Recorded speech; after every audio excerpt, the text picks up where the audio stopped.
Es solo una historia más, es solo una historia más. La Bella y la Bestia, la Bella y la Bestia. Ella era bella, frágil como una rosa. Él era una bestia, esclavo de sus impulsos. Único el día que les ataron esposas. Ya no eran niños, crecieron, se hicieron adultos juntos. Todo marchaba bien, no eso pareció en su primera luna de miel. Juró serle de por vida fiel. Y ella a él, una historia como otra cualquiera. Quien les ve y quien les viera.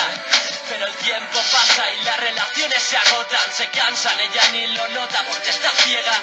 Ciega de amor, pero no aguanta la monotonía. Ya no quería ser dueño de una sola tía, o eso les decía a sus colegas de copas. Suelo irme con otras, pero ella ni los nota. Ella estaba ciega, pero no era tonta, ya dudaba. Cuántas noches solas, tantas horas de la madrugada. La primera vez fue la más dolorosa.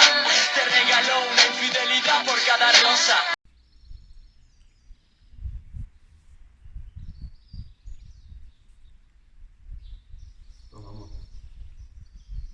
Oh, gracias.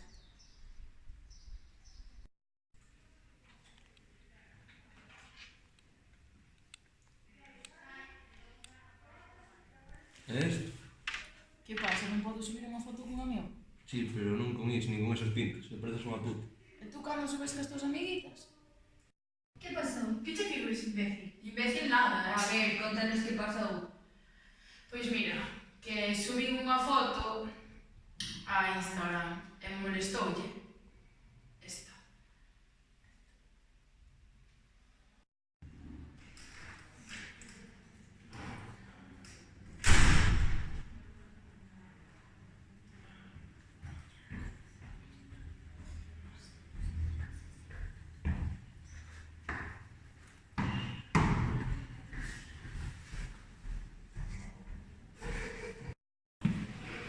Isto non é normal. Non é normal, isto está cambiado. Está cambiada por culpa dele. Vamos a estar. Estás tan mal. Temos que falar. Que se pasou aí? Foi il, verdad? Xa estou harta de verte así.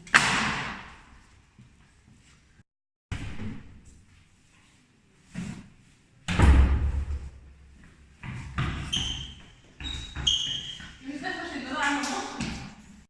Infidelidad por cada rosa.